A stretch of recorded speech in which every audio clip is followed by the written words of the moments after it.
Right, now for our last topic on structs, structure pointers. We saw in the previous lecture that when we pass information to functions, it's a pass by value. So when we pass a struct to a function, it only gets copies of that information that's stored within that struct.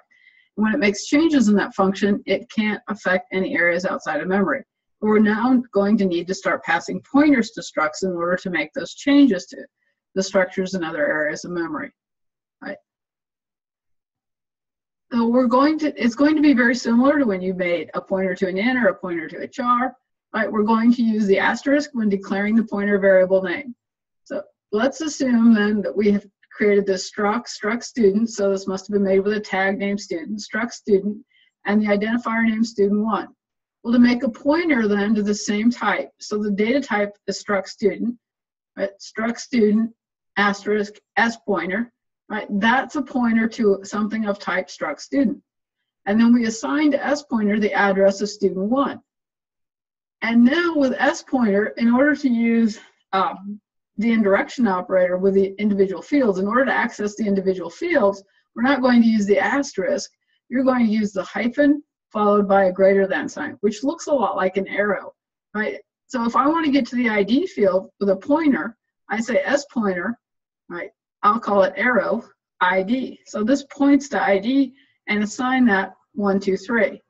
If we want to use the string copy to actually copy a name in here, then with the pointer notation, we use this arrow notation, which is the hyphen and a greater than sign. And I think that makes it easier to remember to work with pointers because that arrow actually looks like it's pointing to something. Right? Now, it is a little bit different syntax than the indirection operator that we've studied before. So what we're going to do is let's go back, and example 6 then is a modified version of example 5. Let's pop up what we saw for example 5. Example 5, we were working with this function here, right, which is what the slide refers to. This modifies student ID, right? And when we just actually pass something of type student. So the reason this is type student is we're working with a Typedef here. Well, if we want to go back and work with the tag type, so struct student, get rid of this here. Now we have to say struct student. So our type is struct student. When we use the tab or the tag, that's struct student, and struct student. So that's our data type right there, struct student. Right. Now, we saw that when we passed a copy of this information to this, that it didn't actually modify this. So what we need to do is we now need to make this a pointer to a struct student type. And now, instead of the dot operator, I just replace that with the arrow. And here, I replace this with the arrow. And here, I replace that with the arrow. Now, why did I just do that in the print function? That was a bit silly because all I probably really need is a copy of that information. I don't want this function to be able to modify this. But let's go ahead and build and run. All right, type argument print. All right, so what it didn't like is the fact that I'm now not passing an address to this simply because I made this a pointer. So here this is not a pointer. So I want to now make this one a pointer as well. Right. So now that this is a pointer to a struct student, I say SID right here. And now I can pass then S to this. Let me compile. All right, so it's going to be happy about this one. S is a pointer, so S's type here is a student struct pointer. And if print then takes a student struct pointer, that's what we're passing it. But now here, I can't just pass it student, I need to pass the address of student here to print student, and I need to pass the address here as well. Right, simply because these functions are now requiring, these are pointers to struct student, and they need the address. So if we compile, all right, in main incompatible type, no, sorry, I didn't change that to the address.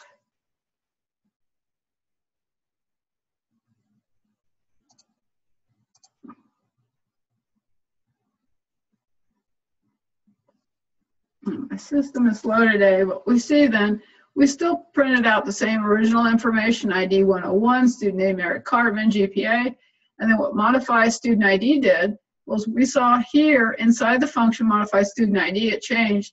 And also now when we came back to main, notice it still changed. So when we pass then this the pointer, it can actually make changes here. Now it might not make sense to make this a pointer because we don't want printf to really make changes. So if we put that const in front of it,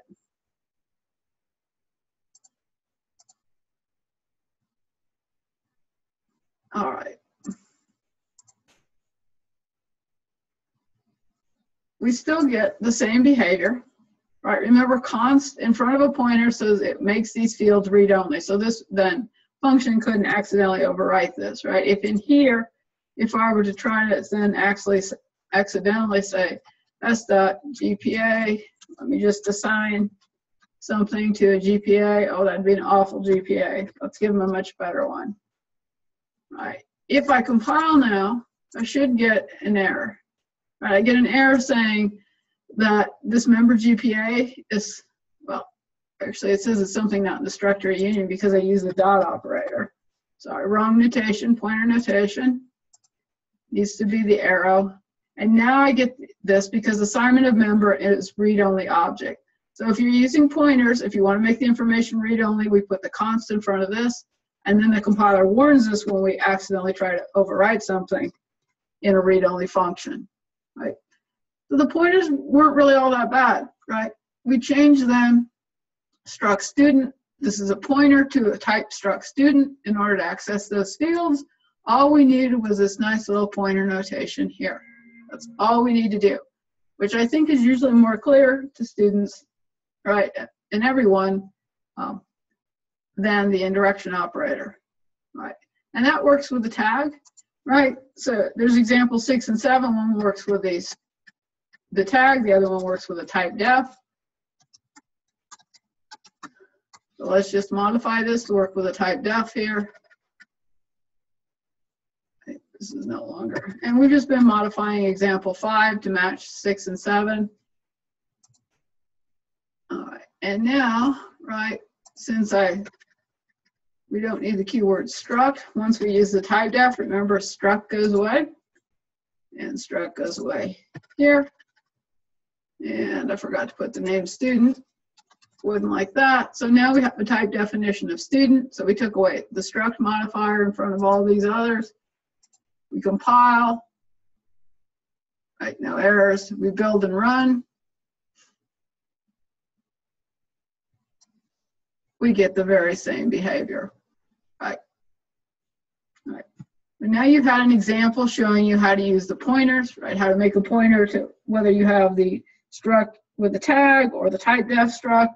Like I said, it's your choice up to the way you are using the way you want to write these. I usually prefer the Typedef myself.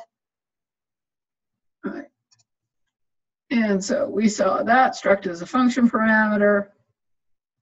The other thing we might want to take a look at is the last topic related to structs is partial initialization of data members. All right, we're going to see that numeric types are initialized to 0 by default if we only initialize some of the data members.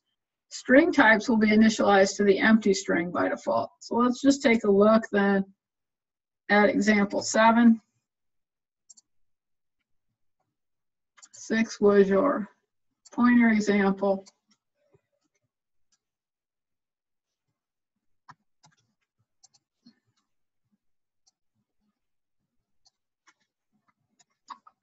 So here's 7.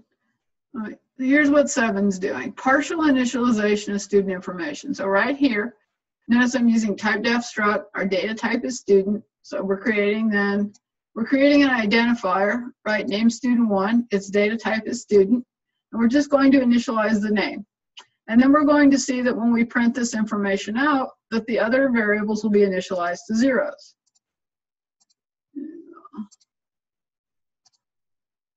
I hit something other than build and run.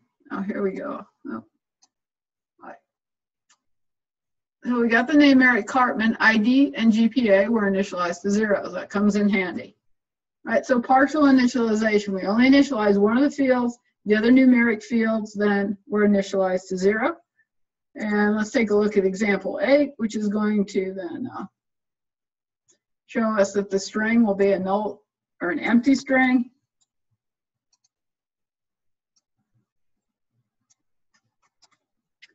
So in example 8, right, we're still printing this out. Our type definition is student. Here is our partial initialization. Here, we're initializing ID and GPA. We're not initializing the string, so we should see the string name is empty.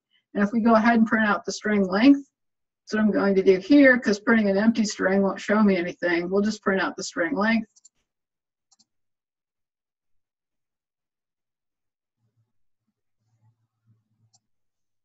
And notice we printed out, there's our ID and our GPA, but the string length for name was 0. So it just initializes it to the empty string. It puts the null terminator in the first position. All right, that can come in handy, right, if you want to put things in some sort of known initial state. Right. I think that is the end, right, of our little talk on structs. Right. I've got a couple of summary slides here of tag versus typedef declaration. So when you're declaring it with a tag, we had the keyword struct, and then the tag that we get named student. You could have named the tag anything, right, following the identifier naming rules. Notice our data fields were the same. It ended with a semicolon. When we use the typedef method, we say typedef struct, right, and then we put the name of the data type at the end. So whatever name we put here will be the name of our data type, but the fields are still the same. And usage, right, if we've created something with a tag, then we have to say struct in the tag name when we create the identifier. Otherwise, if we've used the typedef, well, we just use the type name we created, student, right, and then the identifier name. And you use both of these in the same way, whether it's student 1, student 2 to access then the data member fields, right, we just use the dot operator in order to do that. So they're both used in the same way. It's the way that you declare them as function parameters, right? And you declare them as identifiers. That's just different, right? And basically the difference is we need the keyword struct here when they're tags. And then you can create a structure that has both a tag and a typedef. So you can say typedef struct, you can give it a tag, and you can give it a name. And they can be the same name, and that can lead to some confusion, but it allows you, if you do this, to write these in either method.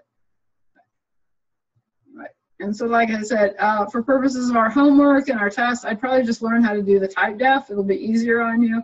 Just learn one method and stick with it consistently. And I'd suggest the typedef. Right, that's the end of our talk on structs. I've got an exercise here for you. I want you to create a structure tag named address tag. Right, so you're going to use the keyword struct, and then I'm saying this is the name of the tag name, right? Address tag. Put the word tag in it. That'll help you remember that it's a tag. And then it's going to have the following data members. It's going to have a street number, a street name, a city, a state, and a zip code. And then I want you to create a variable of that type, so address tag, so it'll be struct address tag. Initialize it with the designated initializers, right? And then do the same thing, use a typedef to create the same structure and initialize it as well, right? And its data type will just simply be address, right? So it's just to give you practice with both the tag and the typedef, right? Your data members are going to be the same. Your initializer list is going to be the same. It's just the way you declare them, actually. All right, so there's an exercise for you to practice based on what you just learned. Right. The next set of videos will be covering enumerations. So stay tuned.